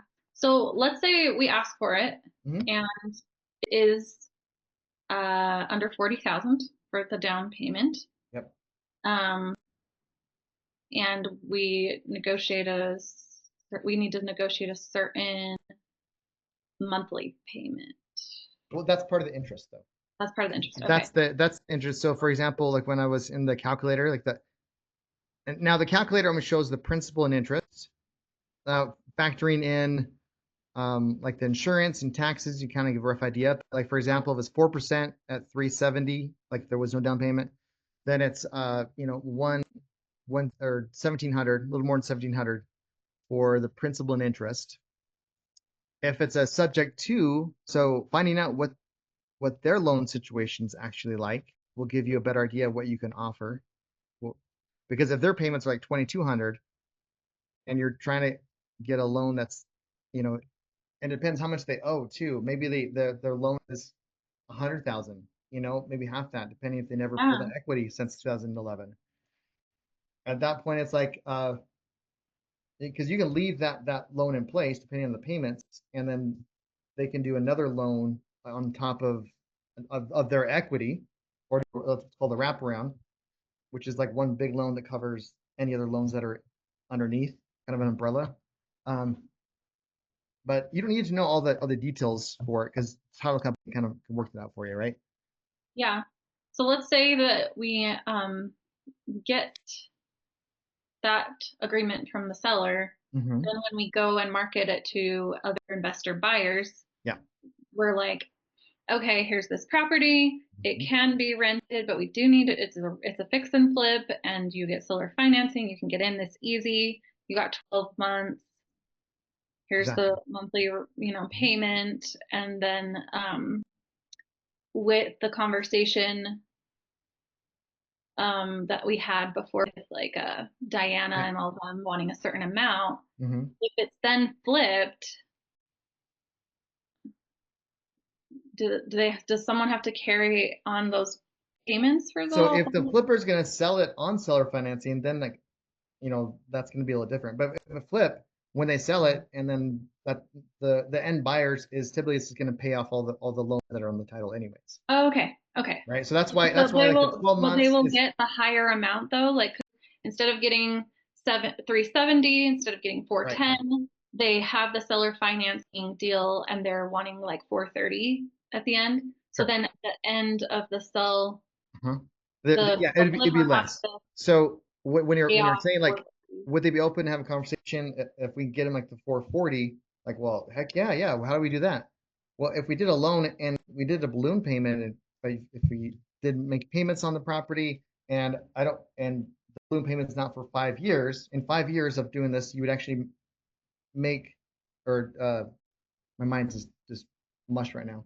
But after the 5 years, me making payments after all the interest is accrued, you total up to over, 440. Yeah. So then it's paid earlier. If it's paid earlier, right. And so like, if you're asking just for 12 months, then you would just kind of factor in what that interest would be for 12 months versus 5 years. Like ask for a 5-year balloon. I guess the good thing about this is if they're already willing to accept the price at 370, right, then it's not like the situation with Diana and them, because they wanted a certain end price and they were only really doing it because of that end price. Exactly. Where you can say there's a potential that like if we keep this as a rental for as long as 5 years, you could get up to like around 430, 440. But if we sell it earlier, you're still going to get the price you asked for. Right.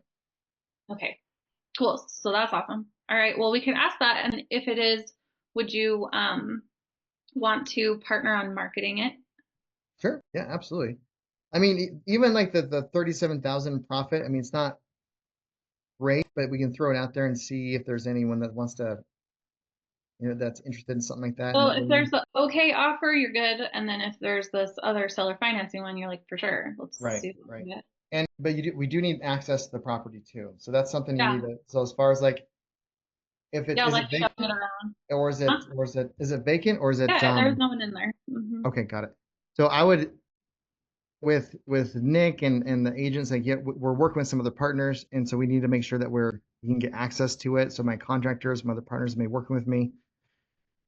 I would try to get even like a regular lockbox, like the combination, so they don't have to use a Supra. But if not, depending on if Nick's, because he lives out there anyways, doesn't he? Isn't he out there in that area? He's in like Lehigh. Oh yeah, never mind. Well, that's cool.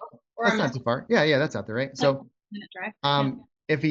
If he wants to go back and forth, you can kind of just have him let him in via the super key, or you can just kind of schedule like an open house kind of scenario where everyone's able to, all your buyers go to a certain, like Saturday from 4 to, you just tell the seller's agent, listen, I'm having some contractors coming in, my partners, we just need access to the property from 2 to 4.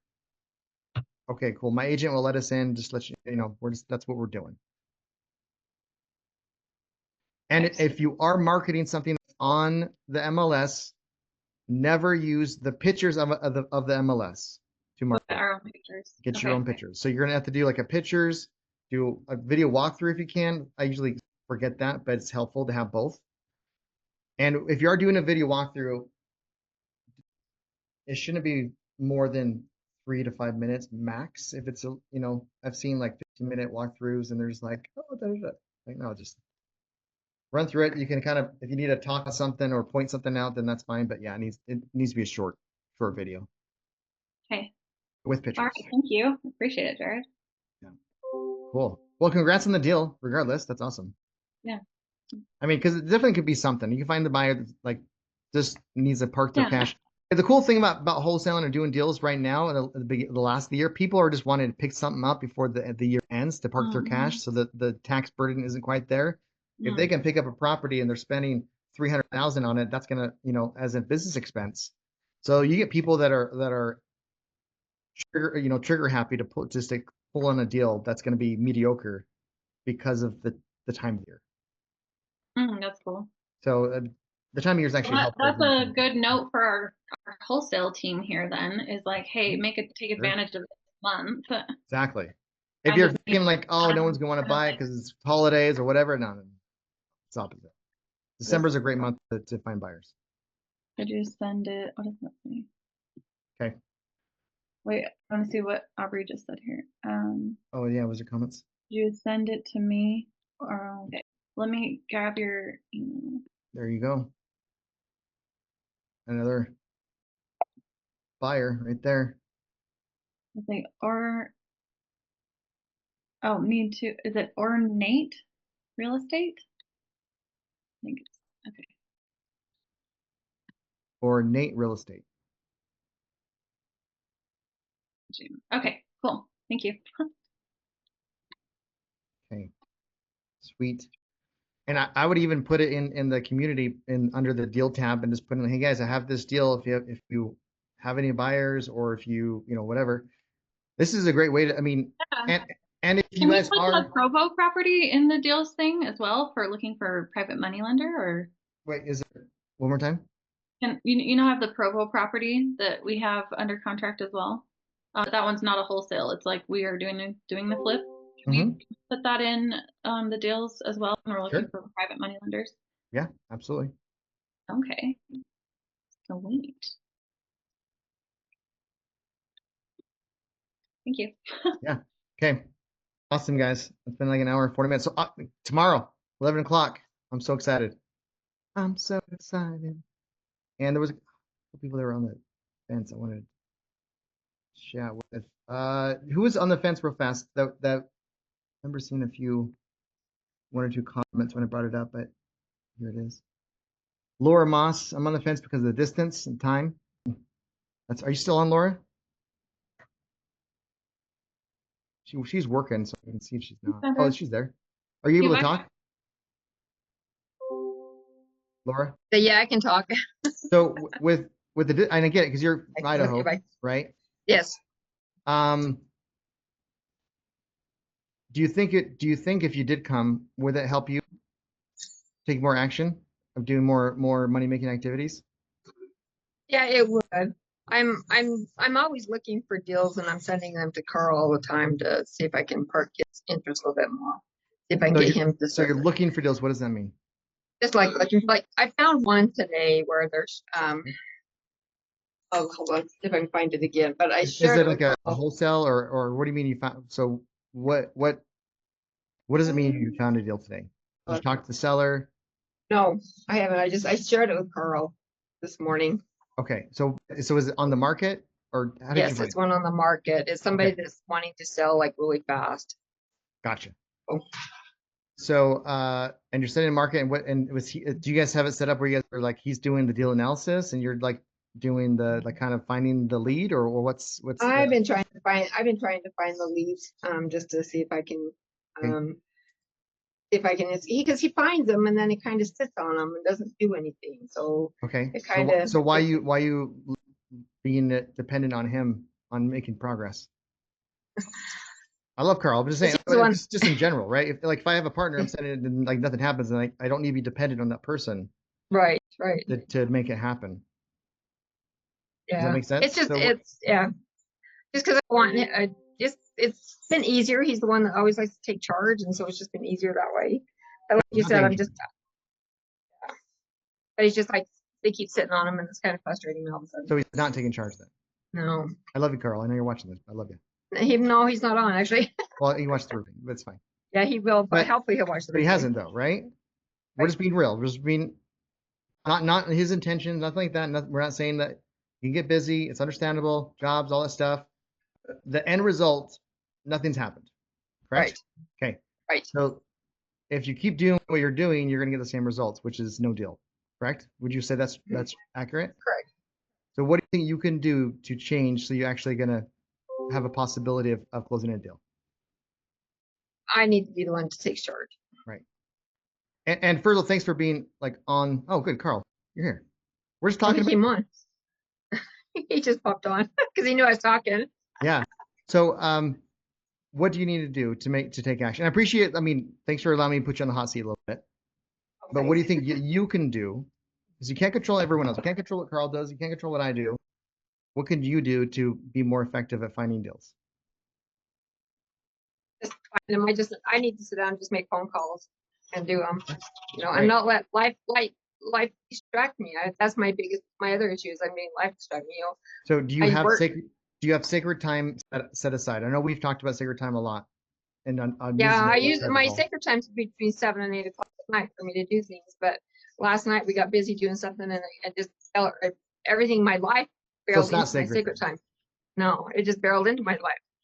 We just got busy doing stuff and I didn't get it. It's not sacred then. Okay, so I need to make sure that nothing can bother that time. If I was going to go and start spray painting the temple, what would you do to me? Kick your butt. You would, yeah, absolutely, rightfully so, right? Because why? Because it's sacred.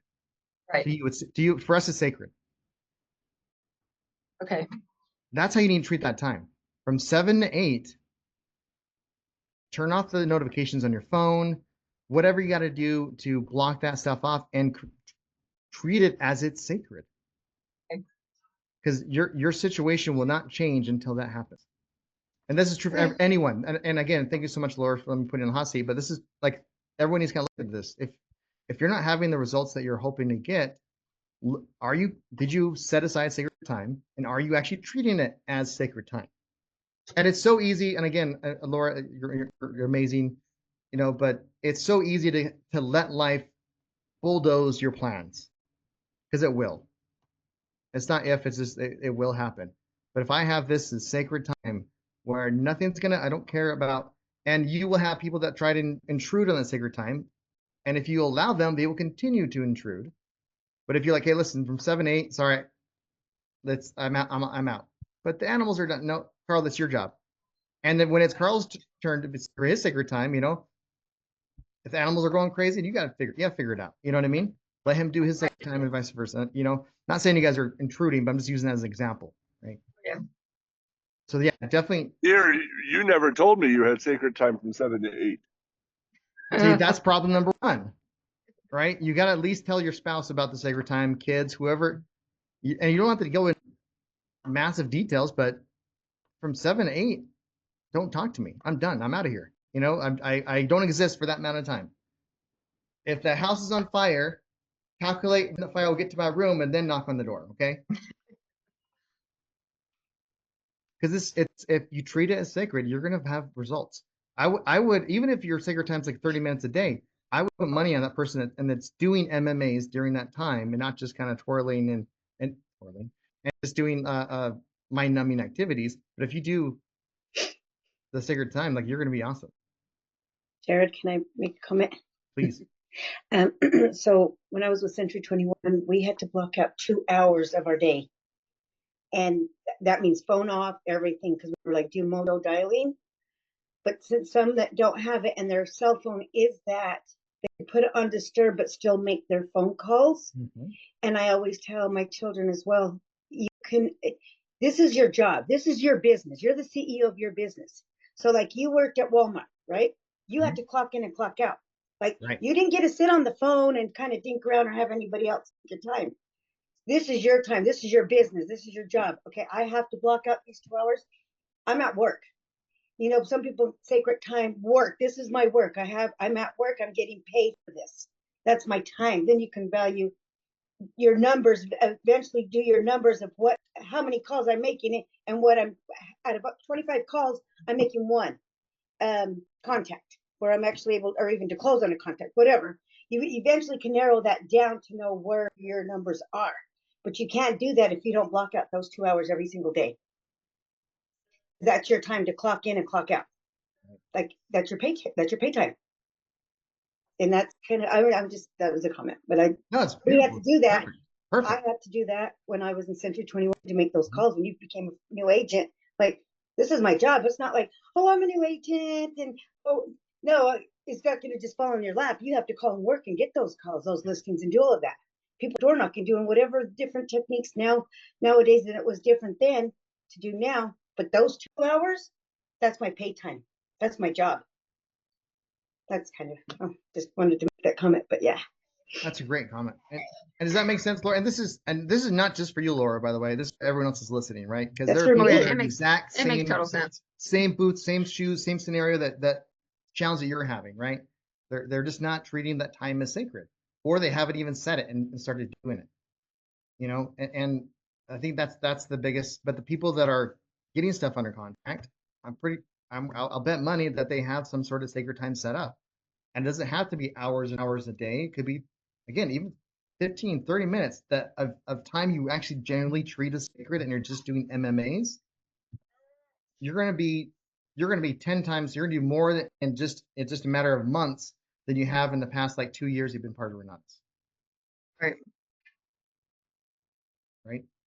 So if you're not, and let Carl know and your kids know when, like, hey, just FYI, I'm doing this kind of project, real estate. If you guys are going to call me at 7 to 8, I won't be able to answer. Just FYI, and just leave it at that, But I had one more thing to say, because I had a girl that came yesterday, and we were talking, and she's like, I'm doing that, blocking my time and working. And then sometimes I just get frustrated and it's like, okay, I'm not gonna do it. I'll just find something else. Yeah. And we got to kind of continue to stay focused. And if you're having that roadblock, call somebody that can. There's Jared. If you want to call me, like anybody on this team that you can call and say, hey, whether it's the accountability or I'm at a stop right now. I don't know where I'm at. I'm stuck. Like, what could I do? And sometimes that can help somebody to get over that, because sometimes we all get frustrated. It's like, I don't see no results. I'm done. I'm throwing in the towel, whatever not. But you have Laura in her accountability partner has been really active. So I'm which someone else came to me yesterday and said I wasn't either. isn't very active. So I'm like, oh great. Well, I can so I got someone lined up for you, Laura, as far as accountability partner. So hopefully that's gonna help too. Okay. Okay. But awesome. Okay. Okay, thank you. So just think about it. I understand, because like I don't blame you if you don't come either. Not even a little bit, because that is a heck of a drive. Coming to Idaho over here like that. I'm no one to think anything less of you if you didn't come. Let's be very, very clear. If you think this would help push you into more action, if a year from now, and this helped you push you to more action, and you're able to get a couple more deals, in the next 6 months or so, would you be glad you made that drive? Oh, definitely. Okay. Think about that. That's all.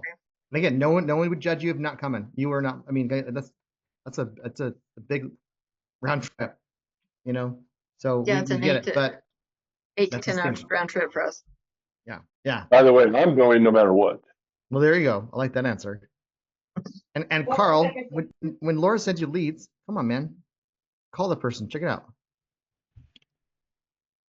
take action. No, I love it. Okay, no, I appreciate you guys. You're awesome. Great sacred time. This is the thank you, Jared. This is great, Jared, for all your time. Okay, appreciate it. Thanks, Jared. Bye, everyone. Adios. Thanks, Jared.